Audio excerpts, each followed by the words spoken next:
Welcome to another book review, and today we're going to be talking about the work of Napoleon Hill. Now, Napoleon Hill is famous for the book Think and Grow Rich. This is the original copy that I bought in my early 20s, and I read this book at least once every 2 years. I recently got this other version, which is really, really nice.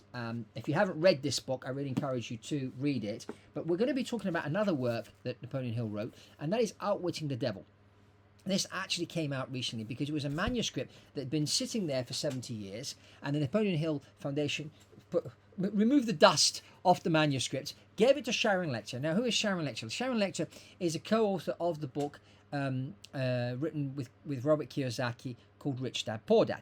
So Sharon Lecter came in, she went through the manuscript and she kind of modernized it and prepared it for the modern day. And then they published this book a few years ago, Outwitting the Devil. Now, what's different between this book and the other books that Napoleon Hill has written? Because he's written a number of books, Think and Grow Rich obviously being the most famous one, which is not a book about money, by the way. So if you're thinking it's about money, it's not. It's about life. But Outwitting the Devil is a conversation Napoleon Hill imagines he's having with the devil to sort of see what his strategy is. Now, I want to read a few snippets here from the book. Now, it says here, when they begin to think in constructive terms of faith, courage, hope, and definiteness of purpose, they immediately become allies of my opposition and are therefore lost to me. So there's an interesting thing. So, in terms of faith, courage, hope, definiteness of purpose. And this is one of the things Napoleon Hill talks about in this book. He says that 98% of people don't have a purpose. So discovering one's purpose is really, really important. He goes on here, he says, school teachers help me gain control of the minds of children, not so much by what they teach the children, as because of what they do not teach them. The entire public school system is so administered that it helps my cause by teaching children almost everything except how to use their own minds and think independently. I live in fear that someday some courageous person will reverse the present system of school teaching and deal my cause a death blow by allowing the students to become the instructors, using those who now serve as teachers only as guides to help the children establish ways and means of developing their own minds from within. So that's interesting. And we see the rise of homeschooling recently. I mean, I have 4 kids. All of our children have been homeschooled. Our oldest is 24. Our youngest is turning 18 in a couple of months. And the main thing with our kids, we taught them to be creative, to think. And that's important. The main schooling system doesn't do that. Other thing, on a different subject, he says here, the majority of people who pray go to prayer only after everything else fails them.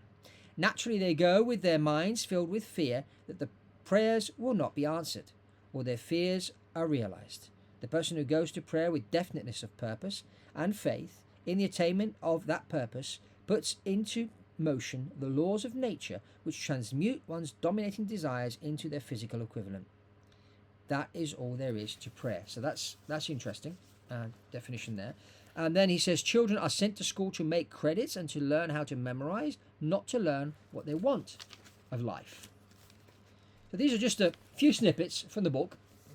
So he talks about fear and how different types of fears and how fears stop people, how the fact that people don't know why they're here, they don't have a purpose.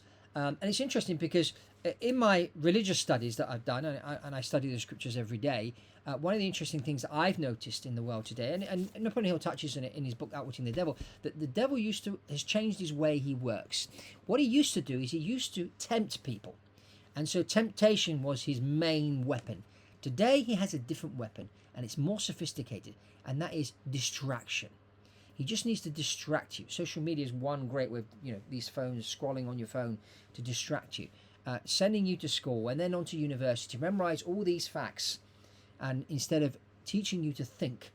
And I think of certain things that you need to study to become a doctor, for example. A lot of the stuff you have to study, even to become a pilot, there's certain things that you don't really need, but they put you through it. And it's important to study the practical stuff, the stuff that you're actually going to use to make a difference. And you need to be able to think. And thinking and creativity is important. If we think of the world today, advances in society have always happened thanks to original thinkers, thanks to inventors, thanks to people that have come up with different ways of doing things. We need these people in order to progress as a society.